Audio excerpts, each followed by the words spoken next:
Ley del Efecto, tu podcast de salud y bienestar, donde hablamos de datos y no de relatos.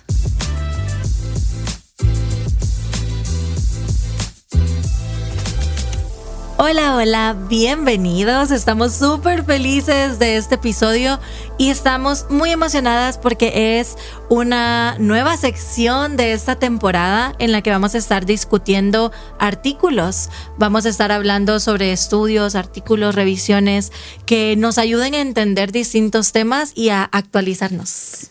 Artículos científicos. Sí. Y el día de hoy vamos a hacer nuestro primer ejercicio.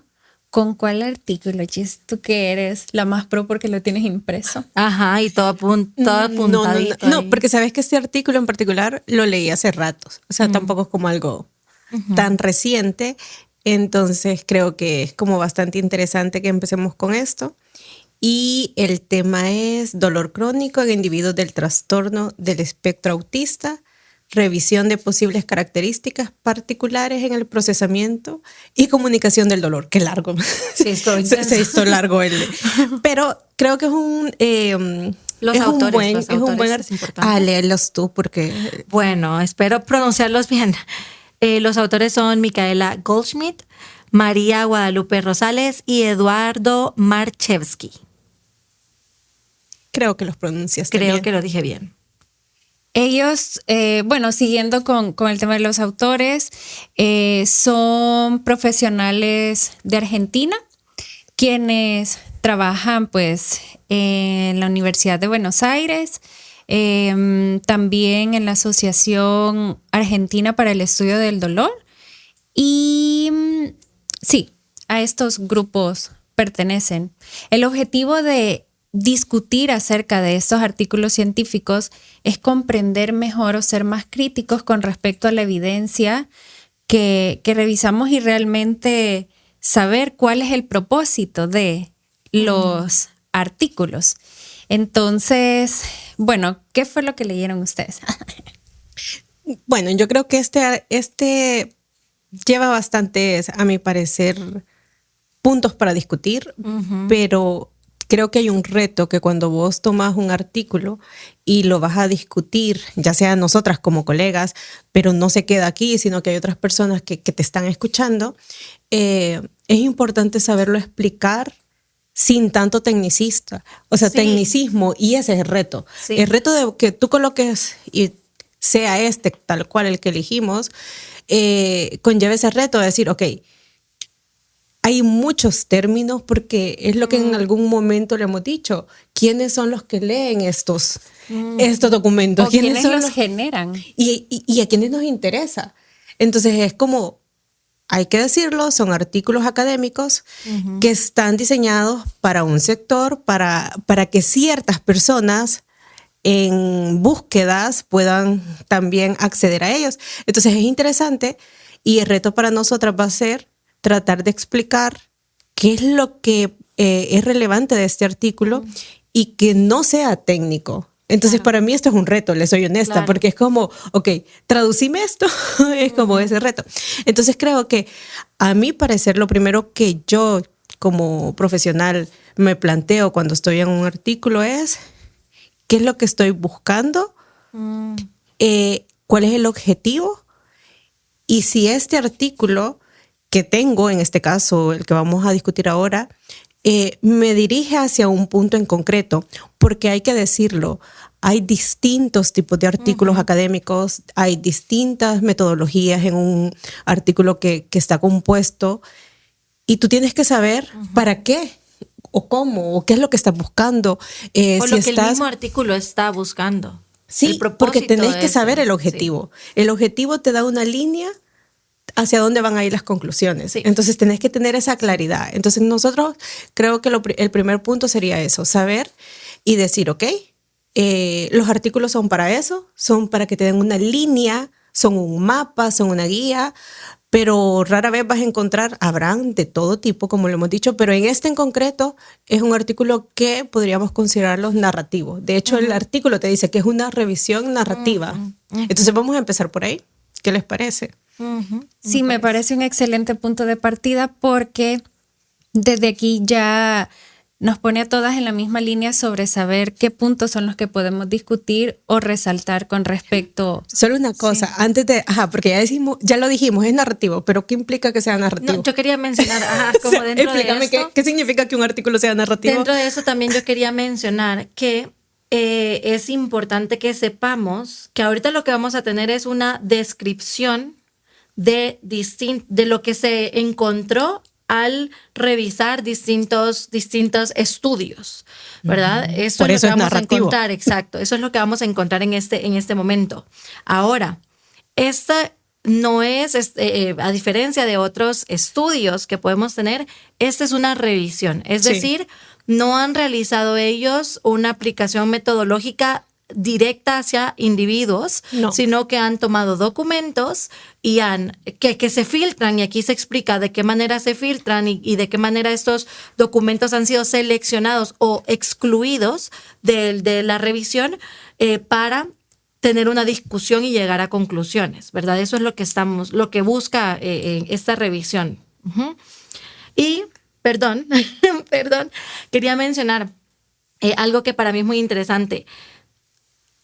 Esta revisión no significa que todo lo que tenemos aquí es una conclusión absoluta o que es pues ya como lo último de la evidencia. ¿Por qué? Porque lo que está diciendo es lo que se ha estudiado. Es decir, no nos da la conclusión final, sino que nos trae a la conclusión, esto se ha estudiado, esto no se ha estudiado, hay una posible correlación aquí o una relación por allá, ¿verdad? Entonces, es importante que sepamos que vamos a estar escuchando no una postura como tal al inicio, ¿verdad? Sino que vamos a estar escuchando datos tomados de otros documentos. Uh-huh. De hecho, partiendo y tomando en cuenta eso que has mencionado, hay diferentes tipos de metodologías o estudios cualitativos. Uh-huh. Entonces, cuando hablamos justamente de una revisión narrativa, es tal cual esta recopilación de diferentes investigaciones más empíricas acerca de un tema en concreto, distinto incluso a una revisión sistemática.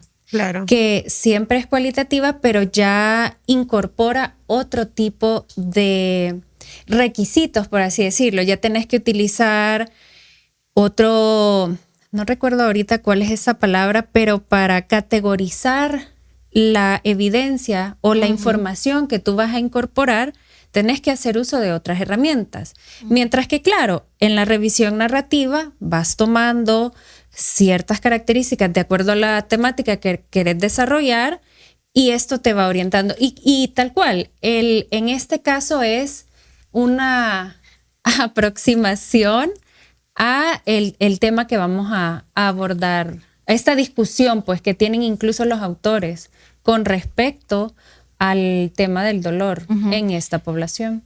Y sabes que si te vas y tomamos como justamente leído el objetivo del artículo, porque lo coloca, o sea, hay un objetivo claro que los investigadores están colocando. Y me permito leerlo. El objetivo de este artículo es revisar la evidencia empírica sobre las características específicas del procesamiento personas con trastorno autista y a su vez cómo podrían estar relacionados con la presencia de patologías del dolor crónico. O sea, es bien amplio también, o sea. Pero ahí hay una palabra clave. Sí. Uy, perdón, que estoy haciendo como un gran desorden. Que es una revisión que toma en cuenta aspectos empíricos.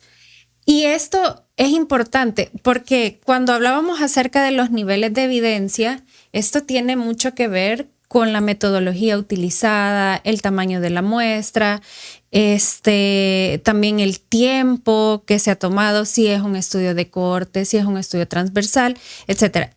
No quiere decir que ¿por qué menciono esto?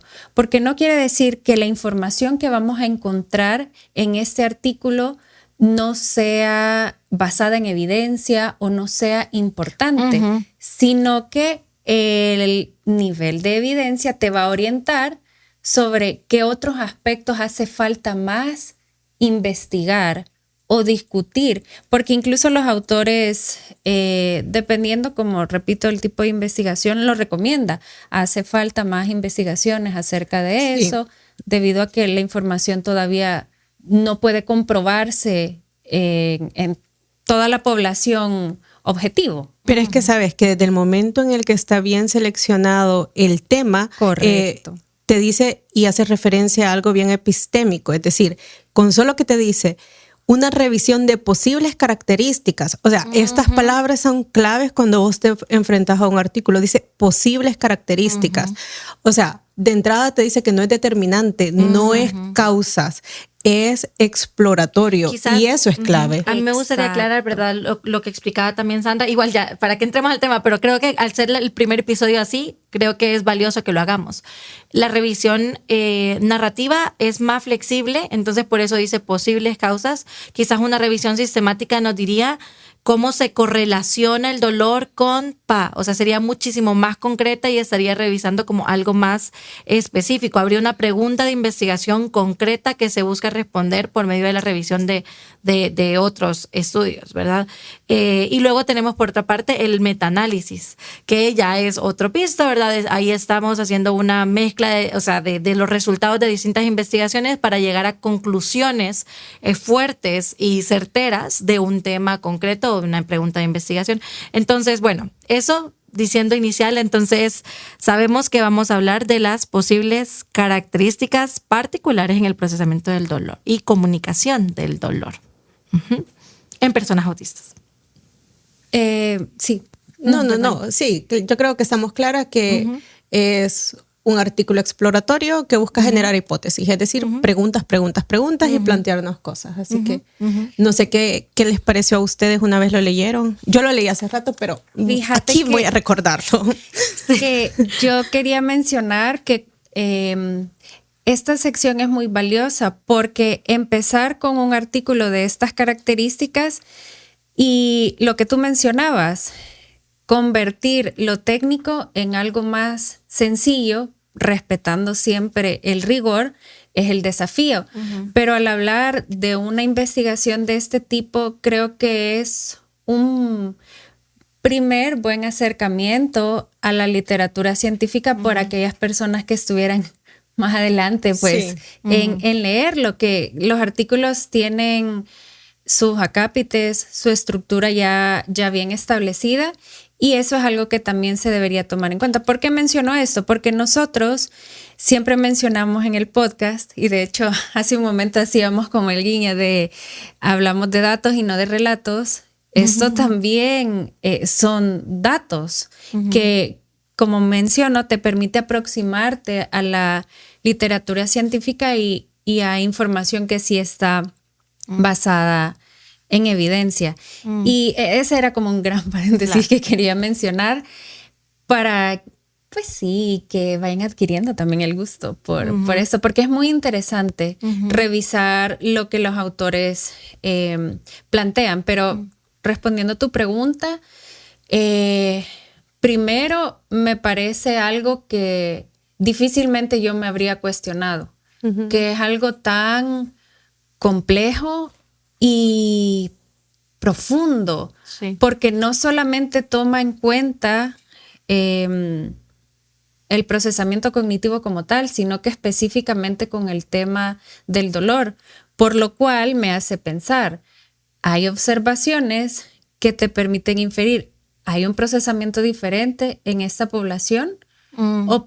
¿Por qué particularmente esto? Usualmente en otras revisiones van más orientadas a temas sensoriales, pero en mi caso, por ejemplo, con la alimentación, con las texturas, pero pocas veces he escuchado que se hable acerca del dolor específicamente.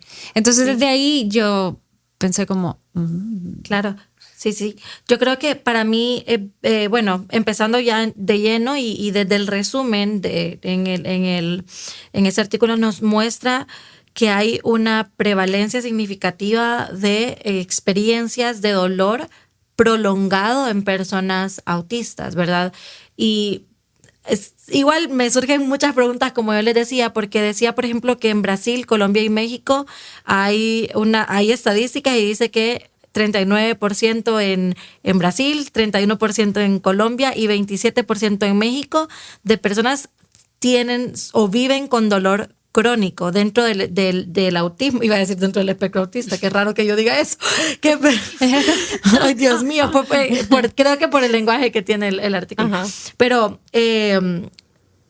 sufren, porque sí es sufrimiento, de dolor crónico y pues también vemos que en el 28% de las personas supera los 10 años. O sea, hay una población Crónico. muy grande que por más de 10 años ha vivido con distintas situaciones de dolor. Y bueno, aquí se nos dan distintas causas o digamos, coocurrencias que están presentes en el autismo con frecuencia. Uh-huh. Sí, y que hace, bueno, referencia a características más de las células, del desarrollo, Sí. De las fibras sensoriales. Sí. Lo siento, es que estoy pensando cómo traducimos? simplificarlo, pues, Es que ese es el reto. porque es un Porque desafío. Lo podés discutir en términos biológicos y, o sea, hasta cuando estás a nivel de otro profesional, vos lo discutís con naturalidad porque asumís que hay términos. Claro. Pero el reto ahorita es, vaya, decidme en palabras... En cristiano. ¿Qué me estás Sí, tal diciendo? cual, en cristiano. Bueno, en palabras sencillas, que todos tenemos, bueno, esta es una palabra que considero sencilla, receptores del dolor. No, está difícil. Tenemos, Bueno, yo ¿cómo diría, sentís el dolor? Pues, ajá, yo diría que todos tenemos en nuestro cuerpo una forma no está difícil. ya ves. Vaya, Sí. un sensor. Un sensor es una mejor palabra. Que se enciende ante ciertos estímulos. Exacto. Esa me gusta. Muy Ajá. bien. Sí. Entonces, es estímulos desagradables en este caso, porque hablamos del dolor. Entonces, de acuerdo a la revisión, se ha identificado que en personas con autismo estos sensores funcionan distinto.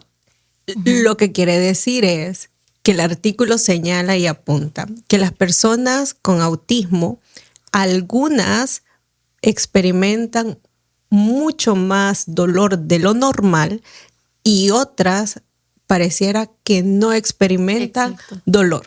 O sea, es bien particular. Porque justamente está apuntando a eso. Dice, Claro. hay población, hay personas, entonces no es que el autismo te haga sentir de esta forma el dolor. Hay subtipos al parecer. Eso es lo relevante para mí del artículo, porque te está diciendo, y el artículo está tan bien diseñado que te lleva a que te des cuenta de eso. Hay subtipos de cómo se experimenta en la población con autismo y obviamente para esto hay un enfoque bien biológico que se ha detallado en el mismo artículo, pero te está apuntando eso. Claro. Se experimenta distinto. No es que la población autista lo experimenta así, no es determinante. No, momento. Si lo querés poner como bien ejemplo, esto es bien ejemplo. Sandra experimentará muchísimo dolor. Sara a lo mejor no experimente dolor. Es decir, te está llevando a ese punto que te des cuenta que no hay una forma y que no es que el autismo lo haga sentir así. No hay una causalidad. Ajá. Eso, No, yo creo que esta palabra Esa. causalidad, cuando hablamos de causalidad estamos diciendo que una produce la otra. Claro. Y ¿verdad? en este caso no. En este caso no es así, pero estamos hablando de que hay una coocurrencia que está ahí, o sea, una posibilidad de que ocurran simultáneamente, pero no necesariamente de que una cause la otra. Fíjate que yo había colocado acá que lo que señalaba muy bien el artículo era que hay diferencias genéticas puntuales que programan el sistema nervioso de forma distinta según la persona. Es decir, no es que el autismo cause, es lo que tú estás diciendo, no. una sola forma de sentir dolor. Ese es el ejemplo, Sí. la palabra clave. No hay una sola forma de sentir A el mí dolor. me pareció sumamente relevante que que aquí los autores mencionen muy concretamente que las personas autistas, un 96% tienen diferencias en el procesamiento sensorial, es decir, una diferencia significativa al momento de recibir la información del entorno. ¿Qué información estamos hablando? Y responder a ella, por supuesto. ¿Qué información estamos hablando? Sonidos, texturas, olores, dolor, ¿verdad? Estamos hablando de movimientos internos también. O sea, las personas autistas pueden tener diferencias. No estamos hablando mayor o menor, estamos hablando de diferencias al momento de experimentar el mundo sensorial. Ese montón de información que recibimos constantemente. Y menciona con mucha claridad también, y eso me gustó mucho, que podemos irnos hacia sentir más, o sea, hacia la hipersensibilidad, o al sentir menos, ¿verdad? O sea, que hay personas que buscarán estímulos que para otro podrían ser dolorosos, que un estímulo se puede experimentar de una forma distinta entre ambos individuos. Sí, perdón. Estaba pensando, por el tema que estamos discutiendo, es sumamente subjetivo.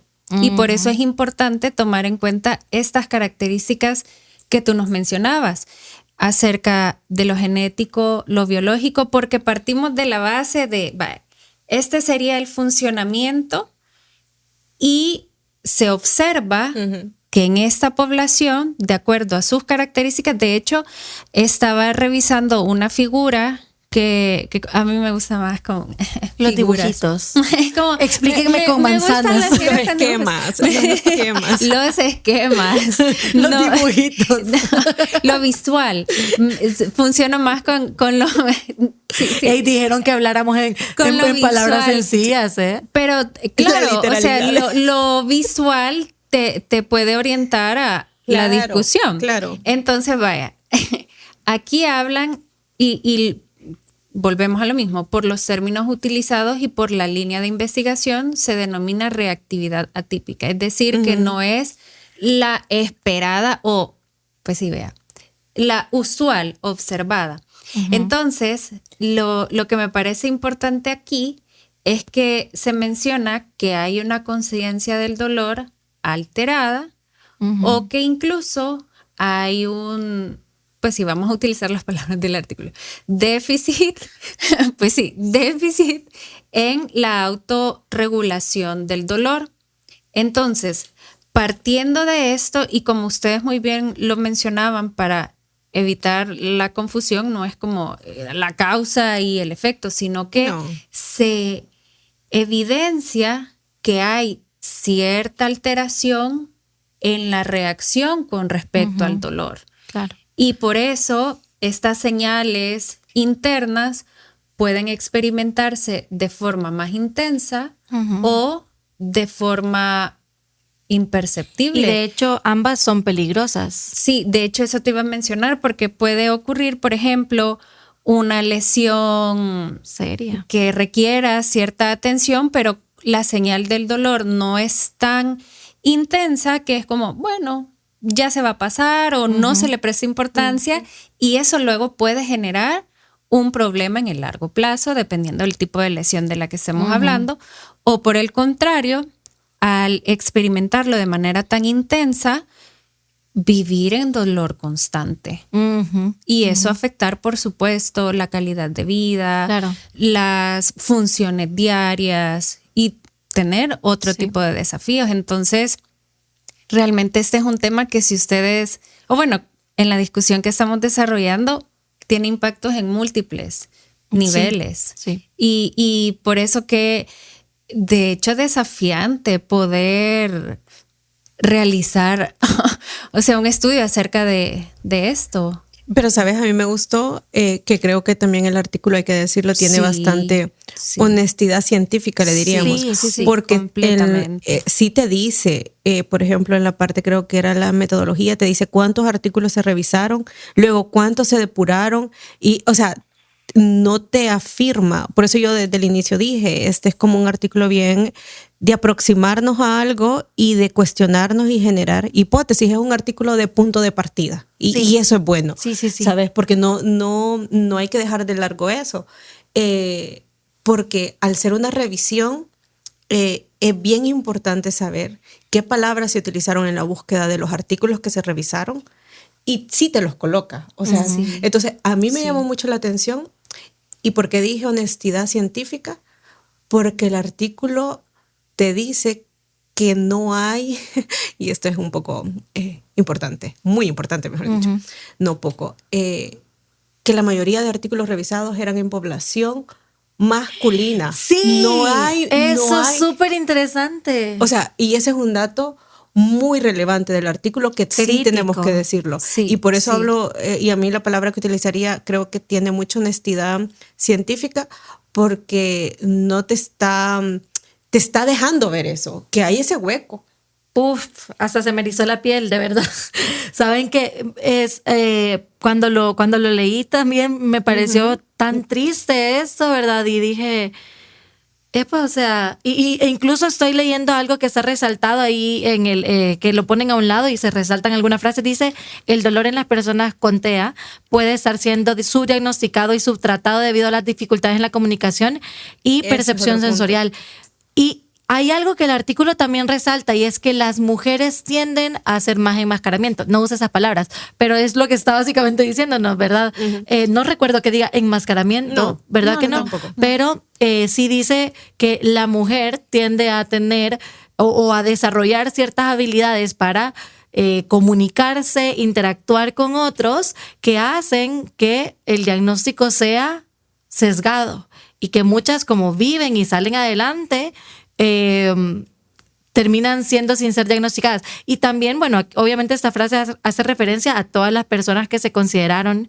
Y bueno, yo quería mencionar, aparte de esto, que me gusta mucho, que explica cómo el dolor al final no es una experiencia objetiva, es una experiencia subjetiva y que está determinada por distintas dimensiones. Aquí mencionaba 3 dimensiones, que es la sensorial discriminativa, que es tal cual lo que estamos hablando de mecanismos anátomo-fisiológicos, o sea, estamos hablando de procesos internos en el cuerpo, en sustancias que segregamos, en formas en las que nuestro cuerpo recibe y responde a esa información. O sea, estamos sí hablando de poder localizar o no la ubicación del dolor, tener una intensidad menor o mayor, cuánto dura el dolor, todo eso pues es esta dimensión sensorial discriminativa. Luego la dimensión motivacional afectiva, es decir, la respuesta subjetiva y emocional de la persona, o sea, cómo esta persona responde y lo experimenta. Y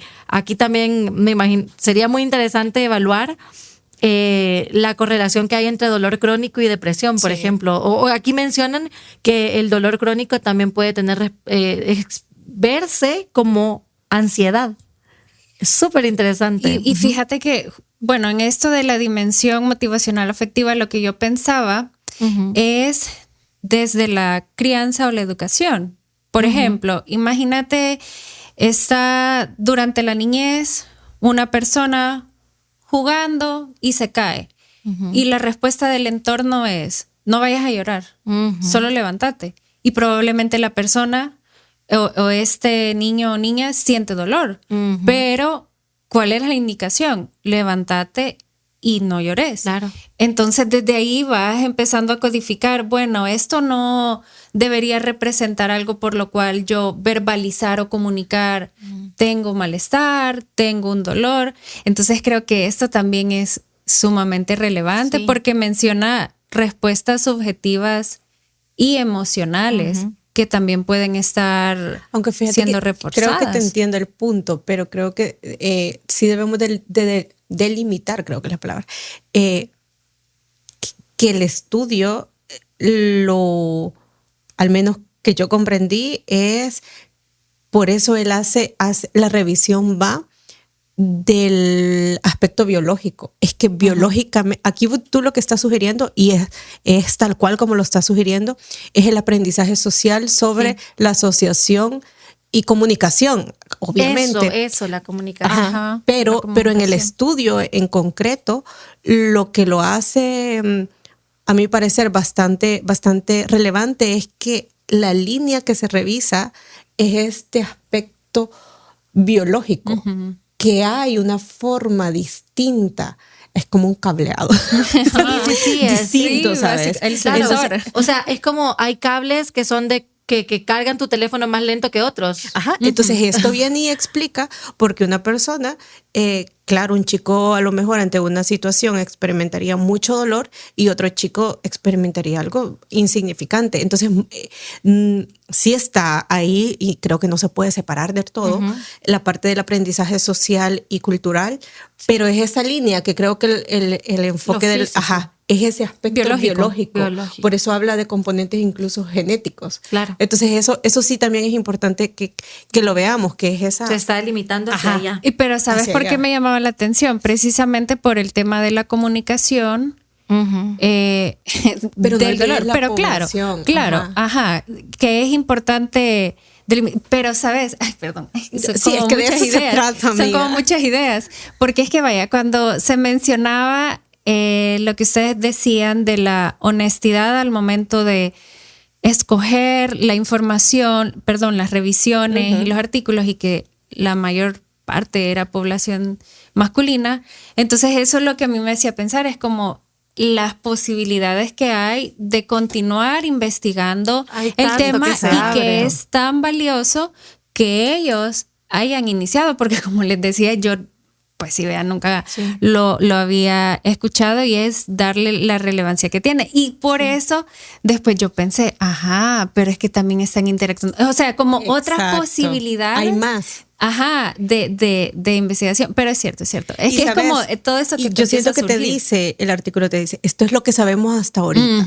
Y esto es lo que sabemos con esta poca información que tuvimos, porque aparte que te dice que se empieza con una batería o de número específico de artículos revisados, pero luego eso se depuran y todavía es mucho. Empiezan como con 1200 y algo y luego terminan como con 100 y algo. es una cosa bien reducida. Entonces siento que cuando yo hacía referencia a que hay honestidad científica es porque creo que te están llevando a eso, a aproximarte, y esto es lo que sabemos o a lo que nos estamos aproximando en este momento, pero falta muchísimo. Sí, de hecho yo creo que las dimensiones, por eso las menciona y quedan pendientes de revisar. Hay otra más que es la dimensión cognitiva evaluativa. Aquí se centra principalmente, me parece a mí, en la sensorial discriminativa, aunque las otras están implicadas en la comunicación, por supuesto. Yo quería mencionar también algo muy interesante, y es que, bueno, no hemos mencionado aquí cuáles son estas patologías, ¿verdad? Que son dolorosas. Y aquí, de hecho, menciona fibromialgia, el síndrome de sensibilización central. Y se me han olvidado exactamente, los estoy buscando. Aquí está. Síndrome de la articulación temporomandibular, piernas inquietas, dismenorrea. Perdón, es que no, espérense, lo voy a hacer más grande. Y solo un dato de lo que tú estabas mencionando, en lo que lo encuentran. Según los resultados, se hallaron 1,260 artículos. Y luego, dando ya la primera depuración, por decirlo así, 129. Finalizando, dice, en la primera fase filtrados se descartaron 50 artículos. O sea, imagínate, menos del 10% de el pool total que se tenía. Pero, eso te indica la posibilidad que debe abrirse, y que con esto se está haciendo, de seguir investigando, pues, y sobre todo, pues, el tema de las poblaciones. Claro. También, Lo pero... encontré. sí, lo encontraste, aquí Sí, está. Sí. Dice que se consideraron fibromialgia, migraña, síndrome de intestino irritable, la vulvodinia, boca ardiente, la sensibilidad química múltiple, etcétera, etcétera. Son un montón. Y además, más adelante, me encanta porque menciona, por ejemplo, que se halla dentro de los cuadros del sistema, síndrome sensorial, síndrome de sensibilización sensorial central, perdón, lo dije todo al revés. El SSC. SSC. se ha hallado la conjunción entre diagnóstico de fibromialgia e hiperlaxitud, es decir, que se ha encontrado que con frecuencia las personas tienen fibromialgia y mayor, digamos, elasticidad o flexibilidad articular. Ahora, esto es súper importante que lo mencionemos porque cuando empezamos a revisar las personas que por algún motivo sienten y están en la hipersensibilidad al estímulo del dolor y comparten una coocurrencia con algún síndrome del espectro y algún trastorno del espectro hipermóvil, siempre me confundo si es trastorno o síndrome, no sé por qué, pero que están dentro, ¿verdad? De, por ejemplo, el Ehlers-Danlos o estos síndromes del espectro hipermóvil, sí es síndrome, nos damos cuenta que, por un lado, hay posibilidad de lesiones físicas que pueden darse por la hiperlaxitud, pero la persona, porque es hiposensible, puede estar teniendo lesiones y no estar recibiendo su atención o no estar siendo diagnosticada, que además el Ehlers-Danlos no solamente es a nivel de articulaciones, por ejemplo, estamos hablando que podría presentarse a nivel vascular o en otros, en distintos tejidos, ¿verdad? Entonces, qué peligroso, porque una persona que no siente o que su umbral del dolor es alto, que necesita mucho dolor para sentir que duele un poquito, no se da cuenta que es más flexible que los demás y por ende puede sufrir más lesiones. Y tenemos el otro extremo, una población que con muy poquito siente un gran dolor. Entonces, a mí me pareció muy interesante que incluyeran también este tipo de concurrencias. Sí. Y yo creo que algo para finalizar y reflexionar, digo finalizar porque y yo sí, ya escuché como empezando. Esto creo que es muy, muy valioso. Y menciona que la intervención y detección precoz en personas con trastorno del espectro autista, perdón, es que tengo un poco de frío, por eso si escuchan la voz así como trabada, es crucial para generar un adecuado manejo del dolor en patologías crónicas, considerando que es posible que un subtipo de individuos exprese hiposensibilidad y por ende reporte menor dolor. Y claro, esto funciona en ambas vías, pues, tanto si se experimenta un malestar crónico intenso, como por ejemplo en patologías crónicas en las que debido a esta recepción distinta del dolor no se identifica, porque lo sabemos, el dolor es un mecanismo de sobrevivencia básicamente, algo que nos indica que debemos atendernos. Y si no se experimenta, pues puede generar luego mayores problemas. Entonces creo que esto es sumamente valioso, la intervención y detección precoz. Claro. En cualquiera de los dos escenarios. Y finalmente, pues esto que dice que la evidencia también nos dice que hay además otros factores que podrían estar aumentando la severidad del dolor, por ejemplo, la rumiación, es decir, quedarme en el mismo pensamiento una y otra vez y darle vueltas por todos lados a ese pensamiento y quedar como atrapado en un pensamiento, especialmente porque muchas personas autistas tenemos esto que le llaman rigidez, ¿verdad? Pero es quedarnos en ese mismo tema, ¿verdad? Dándole vueltas y vueltas y vueltas, y que esto en específico es importante acompañarlo con un trabajo psicoterapéutico relacionado también con un tratamiento médico, ¿verdad? Que tiene que estar presente la psicoterapia como el acompañamiento médico. Bueno, yo creo que de esto es lo interesante de los artículos, siempre te dejan, como lo mencionábamos desde el inicio, preguntas, o sea, es clave que leamos artículos, más si estás en el sector de salud y te interesa realmente estarte actualizando porque las cosas van cambiando, y gracias a este tipo de artículos creo que también todos podemos ir aprendiendo y lo que tú decías, Sandra, o sea, la detección, pero para llegar a eso tenés que estar familiarizado con lo que está sucediendo. Claro. Entonces, y esa es la ciencia cambiante. Hoy por hoy, este es un artículo que nos aproxima hoy por hoy. Sí. Entonces, es el inicio y yo creo que bueno, yo les preguntaría, ¿qué consideran que le faltó al artículo o qué cositas Eso te dejó ahí? pensando. Como tú habías dicho, me generó un poquito como hubiese gustado. ¿Qué sentís que fue eso como que todavía pudo haber tenido algo extra para... ¿O sentís que se apega justo al objetivo inicial que plantea el artículo? Es que ¿cuál es esa parte? Eso te iba a mencionar, que si yo parto... Y solo la pregunta de Sandra, ¿qué nivel o en qué categoría lo colocaras? ¿En qué sentido? Sería un nivel 2 o 3. Porque es Explica evidencia. qué significa eso. Yo no lo sabía tampoco.